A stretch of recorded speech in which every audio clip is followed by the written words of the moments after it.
নমস্কার। আজকে আবার একটি মঙ্গলবার যথারীতি আমি চলে এসেছি আমার কবিতার ঝুলি থেকে বা কবিতার সম্ভার থেকে আপনাদের জন্য আরো একটি লেখা কবিতা নিয়ে। আমার লেখা কবিতা নিয়ে আপনারা দেখে বুঝতেই পারছেন রিকভারি প্রসেস চলছে। কাজেই কোনো রকমের সেই বাড়িতে যেরকম ভাবে থাকি সেরকম ভাবেই বসে পড়তে হয়েছে, এটাই বাধ্য। এখন আমি এটা আমার দৈনন্দিন জীবনের এখন এটাই রুটিন মাফিক প্রক্রিয়া আমার চলছে। রিকভারি প্রসেসে কোনো রকমের সাজগোজ তামঝাম করতে পারছি না, তো একটু মানিয়ে গুছিয়ে নেবেন। জানি হয়তো দেখতে খুব একটা দৃষ্টিনন্দন লাগছে না, কিন্তু আমি বাধ্য, এরকম ভাবে বসতেই বাধ্য এখন। তো কবিতাটি বলতে পারছি, এটাই আমার কাছে বিরাট ব্যাপার। আপনারা যেরকমই লাগুক একটু মানিয়ে গুছিয়ে নেবেন। আজকে আর বেশি কথা না বলে কবিতাটি আমি শুরু করছি। আজকের কবিতা হচ্ছে অশ্লীলতা। অশ্লীলতা ঠিক কাকে বলে তার নেই প্রপার কোনো ব্যাখ্যা, শুধু তা ভাষায় পায় না প্রকাশ, আচরণেও তার প্রায় উর্বর শক্ত মৃত্তিকাতে চাষ, আবার মস্তিষ্কেও তা করে নিশ্চিন্তে বাস। এও এক পুস্তকবিহীন অগৌরব শিক্ষা। ভাষায় যখন তা পায় প্রকাশ, তার আবার ভাগ দুই। যখন কেউ পরে তার নিজের পছন্দের পোশাকটা তার সমাজের হলে অপছন্দ, শুনতে হয় খারাপ, নোংরা তুই। না না, এটা কি অশ্লীলতা? বোধহয় অনেকের কাছে না, এ হলো এক। কিন্তু যারা দেখছে নোংরা চোখে, তাদের নয়ন শ্লীল। আর যারা পড়ছে তারা নাকি ভদ্রচিত হিসেবে পরিচিত হয়েও বড্ড অশ্লীল। তারা নাকি যারা পড়ছে তারা নাকি ভদ্রচিত হিসেবে পরিচিত হয়েও বড্ড অশ্লীল। আচ্ছা, অশ্লীলতা কি শুধুই পোশাকে? অশ্লীলতা কি শুধুই পোশাকে? এর উত্তর কে সঠিক দিতে পারে বলুন তো? সত্যি এর উত্তর বোধহয় কারুর কাছে নেই। আর যার দ্বিতীয় হলো ভাবনা, যেমন তার মত, যেমন তার মত তেমন এতে নেই কারো হাত। যার দ্বিতীয় হলো ভাবনা, যেমন তার মত তেমন এতে নেই কারো হাত। কিন্তু মানুষ এক গোষ্ঠী। যেমন হাতের 5টা আঙুল নয় সমান, তেমনি প্রত্যেকটা মানুষের পোশাক, পছন্দ, আচরণ তার নিজের নিজের মতো হবে, তাই স্বাভাবিক। তেমনি প্রত্যেকটা মানুষের পোশাক, পছন্দ, আচরণ তার নিজের নিজের মতো হবে, তাই স্বাভাবিক। একে না করে ক্রিটিসাইজ দেওয়াই তো যায় একে অন্যের সাথ।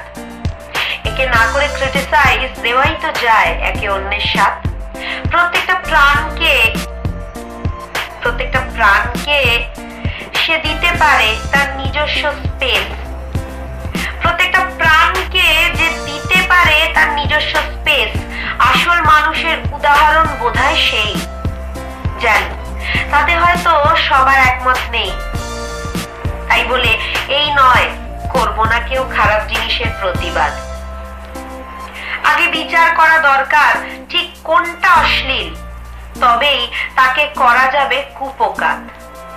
আমাদের মন যে সবটাই নেগেটিভলি সায় দেয়, আমাদের মন যে সবটাই নেগেটিভলি দেয় সারা, নিজের মতো অন্যের ওপর, নিজের মত অন্যের ওপর চাপায় যারা।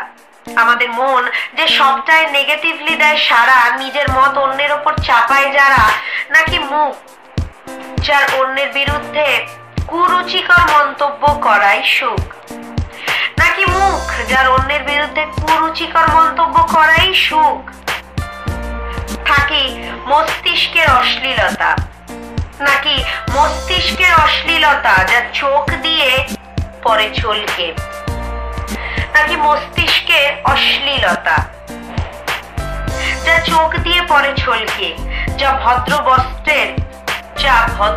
বস্ত্রের ফাঁকেও অশ্লীল চিন্তা ও দৃষ্টি রাখে কারুর ওপর, তা সে ছেলে হোক বা মেয়ে। ধন্যবাদ। আজকে আমার কবিতা কিছুটা কেন কিছু পার্টিকুলার চিন্তাধারার মানুষদেরকে নিয়ে লেখা।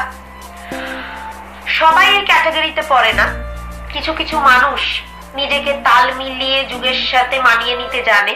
কিছু কিছু মানুষের চোখে পুরনো ধারার চিন্তা, পুরনো ভাবনা, পুরনোর মধ্যেও যে নতুনত্ব ছিল না তা কিন্তু নয়, পুরনোর মধ্যেই অনেকেই ছিলেন সাবলীল, নতুন চিন্তাধারাকে নিজেরা অ্যাডপ্ট করতে।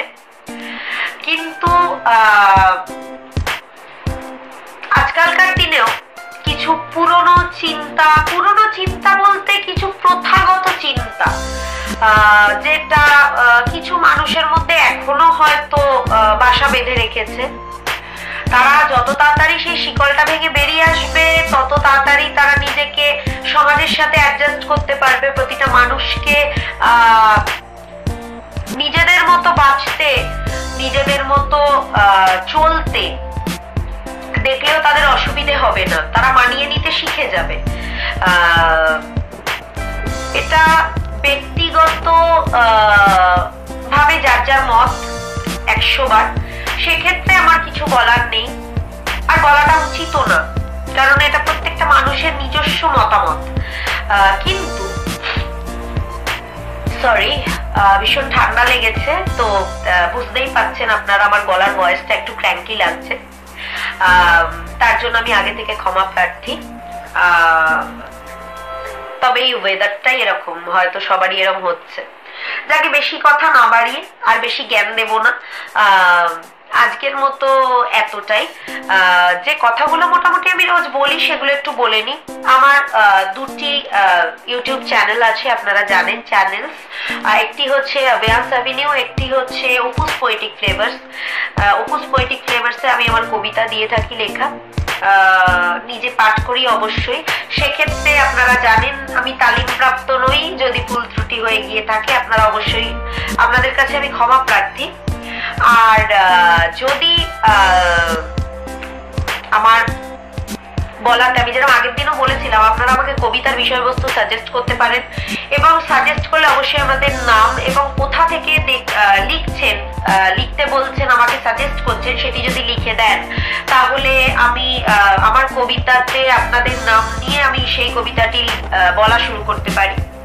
এবং অবশ্যই আমি লেখিকা হিসেবে আমার তো নতুন নতুন টপিকের দরকার হয়, সেক্ষেত্রে আমিও উপকৃত হব অবশ্যই। আপনারা লিখে জানাতেই পারেন কোনো কবিতার বিষয়বস্তু। আর আরেকটা কথা, হ্যাঁ, আমার দুটো চ্যানেলস আপনারা জানেন। আরেকটি হচ্ছে অ্যাভিয়ান্স অ্যাভিনিউ, যেটিতে আমি আমার অ্যানিমেটেড কার্টুনস দিয়ে থাকি এবং আমার ভয়েস ওভার দেওয়া। সেটিও যদি ভালো লাগে, দুটি চ্যানেলস যদি আপনাদের যেটা ভালো লাগবে সেটাতে আপনারা সাবস্ক্রাইব করতে পারেন। পাশে থাকা নোটিফিকেশন বেলটি অবশ্যই ক্লিক করে দেবেন, যাতে আপনাদের কাছে সবার আগে নোটিফিকেশন পৌঁছে যায় কিছু ছাড়লে। আর হ্যাঁ, অবশ্যই ইনস্টাগ্রামে আমাকে ফলো করতে পারেন, তার সমস্ত জিনিসের লিঙ্ক আমার ডেসক্রিপশন বক্সে দেওয়া রয়েছে। আর ইনস্টাগ্রামে আমি আমার কবিতা ছোট ছোট ক্লিপিংস দিয়ে থাকি, এবং আমার আরেকটি দুটি নামের আমার ফেসবুক পেজ রয়েছে, এবং আরো একটি ফেসবুক পেজ রয়েছে যেটির নাম হচ্ছে ক্রিয়েটিভ অর্পিতা। সেখানে আমি আমার বিভিন্ন রকমের স্কিলসের ভিডিও দিয়ে থাকি। এই মুহূর্তে যে ভিডিওসগুলো আমি মোস্টলি দিয়ে থাকি, যেমন আঁকা বা অন্য কিছু আমার হ্যান্ডক্রাফটের কাজ, সেগুলো এখন দেওয়া সম্ভব হচ্ছে না, সেই জন্য আমি অবশ্যই অন্য ভিডিও দেওয়ার চেষ্টা করছি। বসে ডান্স বা গান, এই ধরনের ভিডিও দেওয়ার চেষ্টা করছি। সেগুলো যদি ভালো লেগে থাকে তাহলে অবশ্যই চ্যানেলসগুলি ফলো করতে, পেজেসগুলি ফলো করতে ভুলবেন না। আর আবার একটি মঙ্গলবার আরো একটি সুন্দর কবিতা উপহার নিয়ে চলে আসবো। চেষ্টা করব এবার থেকে যেন কোনো মঙ্গলবার মিস না হয়, যদি মিস হয় আগে থেকে নোটিফিকেশনস দিয়ে দেবো। আর অবশ্যই আপনাদেরকে আমি প্রতি সপ্তাহে বলি যে আমি কিন্তু খাতার দিকে তাকিয়ে কবিতা বলার চেষ্টা করি, যার জন্য আই কন্ট্যাক্ট হয়তো অনেক সময় হয় না, যাতে ভুল ভ্রান্তিটা কম হয়। বলার সময় অনেক সময় ভুল ভ্রান্তি হয়ে গিয়ে থাকে, যদি হয়ে গিয়ে থাকে তাহলে বা কোনো বিষয়বস্তুর সাথে বা ইন্টেনশনালি তো কখনোই নয়, যদি কেউ কারুর যদি খারাপ লেগে থাকে বা কবিতাটা কবিতার মতোই শুনবেন, কেউ নিজের উপর নেবেন না। যদি কারুর খারাপ লেগে থাকে তাহলে সেটা একান্তই অনিচ্ছাকৃত, তার জন্য আমি আগে থেকে ক্ষমা প্রার্থী। আজকের মতো এই পর্যন্তই। আবার অন্য আর এক মঙ্গলবার আবার একটি কবিতা, সুন্দর কবিতা নিয়ে চলে আসবো। আজকের জন্য টাটা।